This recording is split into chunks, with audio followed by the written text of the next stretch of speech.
Welcome to new TV Telugu. Kakinada జిల్లా తుని మండలం CH అగ్రహారంలో వారం రోజుల క్రితం అదృశ్యమైన బాలిక జ్ఞానేశ్వరి ఆచూకీని వీలైనంత వేగంగా కనుగొనాలని డిప్యూటీ ముఖ్యమంత్రి పవన్ కళ్యాణ్ అధికారులను ఆదేశించారు. ఈ ఘటనపై ఆయన కాకినాడ జిల్లా ఎస్పీతో ఫోన్లో మాట్లాడి గాలింపు చర్యల పురోగతిని సమీక్షించారు. వారం రోజులు గడుస్తున్న బాలిక ఆచూకీ లభించకపోవడంపై ఆందోళన వ్యక్తం చేసిన ఆయన దర్యాప్తును మరింత ముమ్మరం చేయాలని స్పష్టం చేశారు. ఇప్పటికే ఈ విషయంపై ఆయన పలుమార్లు పోలీసు ఉన్నతాధికారులతో చర్చించారు. ప్రస్తుతం పోలీస్, ఎస్డీఆర్ఎఫ్ బృందాలు నిర్వహిస్తున్న గాలింపు చర్యలకు అదనంగా మరిన్ని బృందాలను రంగంలోకి దించాలని పవన్ కళ్యాణ్ సూచించారు. ముఖ్యంగా జాతీయ విపత్తు ప్రతిస్పందన దళం సేవలను కూడా వినియోగించుకోవాలని ఆయన స్పష్టమైన ఆదేశాలు జారీ చేశారు. బాలిక ఇంటి పరిసరాల్లో దట్టమైన అటవీ ప్రాంతం ఉన్నందున ఆ ప్రాంతంలో విస్తృతంగా జల్లెడ పట్టాలని తెలిపారు.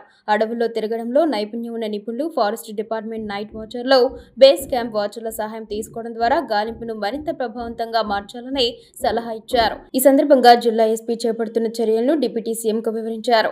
బాలిక ఆచూకీ కోసం ఇప్పటికే 400 మందికి పైగా సిబ్బంది గాలింపు చర్యలో పాల్గొంటున్నారని తెలిపారు. అత్యాధునిక డ్రోన్ల సహాయంతో అణువణువు గాలిస్తున్నామని, బాలిక ఇంటి చుట్టుపక్కల ఉన్న 38 సీసీ కెమెరాల ఫుటేజ్ ని క్షుణ్ణంగా పరిశీలించామని ఆయన పవన్ కళ్యాణ్ కు తెలియజేశారు.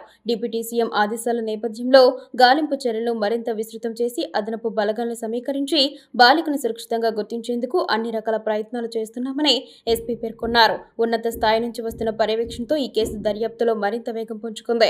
ఇప్పటికే పోలీసులు, ఎస్డీఆర్ఎఫ్, అటవీశాఖ బృందాలు డ్రోన్ల సహాయంతో విస్తృతంగా గాలిస్తున్నప్పటికీ బాలిక ఆచూకీ లభించలేదు. ఇప్పుడు కీలక ఆధారం అనుకున్న శునకం కూడా మరణించడంతో ఈ కేసు మరింత మిస్టరీగా మారింది. పోలీసులు కిడ్నాప్ సహా ఇతర కోణాల్లో దర్యాప్తు ముమ్మరం చేశారు.